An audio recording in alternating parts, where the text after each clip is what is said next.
Hello friends, हम देखेंगे आज के वर्ल्ड पॉलिटिकल और इकोनॉमिक्स और इंडिया पॉलिटिक और इकोनॉमिक्स के कुछ महत्वपूर्ण आज के प्रमुख विश्व समाचार 19 अगस्त 2025।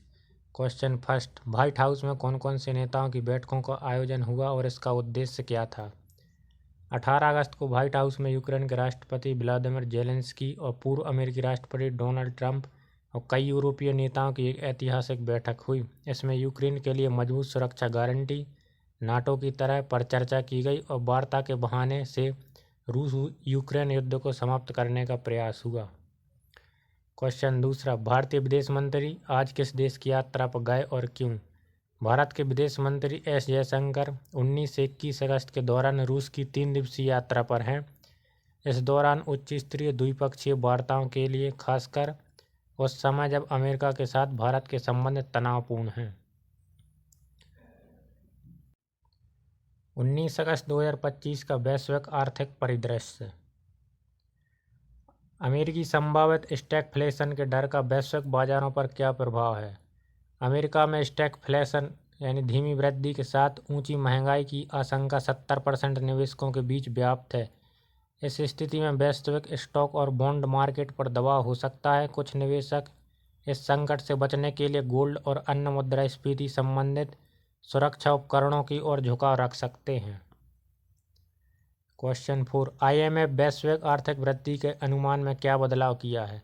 IMF ने 2025 में वैश्विक वृद्धि का अनुमान 3% और 2026 के लिए 3.1% बढ़ा दिया है, जो अप्रैल के अनुमान 2.8% से बेहतर है। चीन और यूरोजोन की वृद्धि अपेक्षाकृत मजबूत है और भारत इस समय विश्व की सबसे तेजी से बढ़ती अर्थव्यवस्था है, जिसकी वृद्धि 6.4% है। भारत की आज की प्रमुख राजनीतिक घटनाएं। प्रधानमंत्री ने आज क्या बड़ा आर्थिक कदम उठाया और इसका उद्देश्य क्या है। प्रधानमंत्री मोदी ने GST में बड़े सुधार किए हैं, जो 28% GST दर को समाप्त करके अब कई वस्तुओं पर 12% की बजाय केवल 5% की दर होगी। इस कदम की लागत सरकार को लगभग 20 अरब लगभग 1.6 लाख करोड़ सालाना झेलनी पड़ेगी, लेकिन इससे GDP में अगले वर्ष तक 0.6% का इजाफा होने की उम्मीद है। यह सुधार दीपावली से पहले लागू होने की योजना में है, जिससे घरेलू मात्रा और व्यापार को बढ़ावा मिलेगा, खासकर अमेरिकी टैरिफ के मद्देनज़र। क्वेश्चन दूसरा, S&P ग्लोबल ने भारत की क्रेडिट रेटिंग में क्या बदलाव किया। S&P ग्लोबल ने भारत की संप्रभु क्रेडिट रेटिंग को BBB में अपग्रेड किया है, जो 2007 के बाद यह पहला मौका है जब रेटिंग बढ़ी है। इसका श्रेय भारत की आर्थिक स्थिरता और वित्तीय अनुशासन को दिया गया है।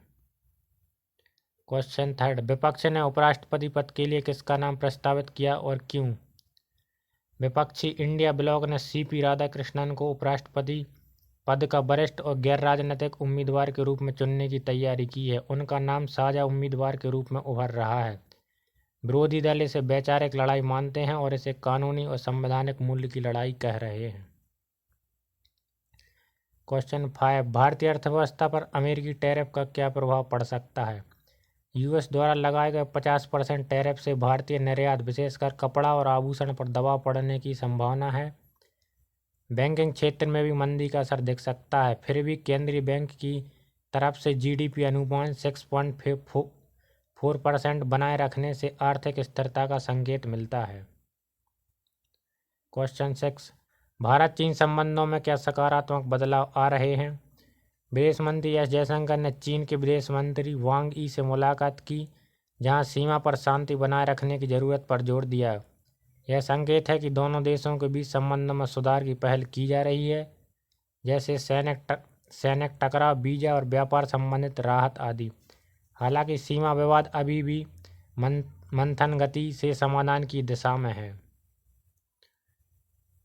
भारत की GDP वृद्धि दर वर्तमान में किस स्थिति में है। IMF ने फाइनेंशियल 25 और 26 में भारत की वृद्धि दर 6.4% अनुमानित की। अप्रैल के अनुमान से थोड़ी वृद्धि हुई।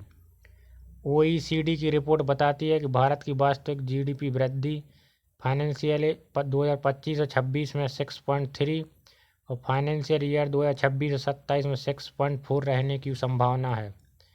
डेल्यूटेड के अनुसार 2025 और 26 में वृद्धि 6.4 से 6.7 के बीच हो सकती है।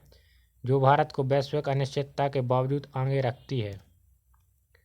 यदि हमारे द्वारा दी गई जानकारी आपको पसंद आती है तो हमारे चैनल को please like, share and subscribe करें। Thank you.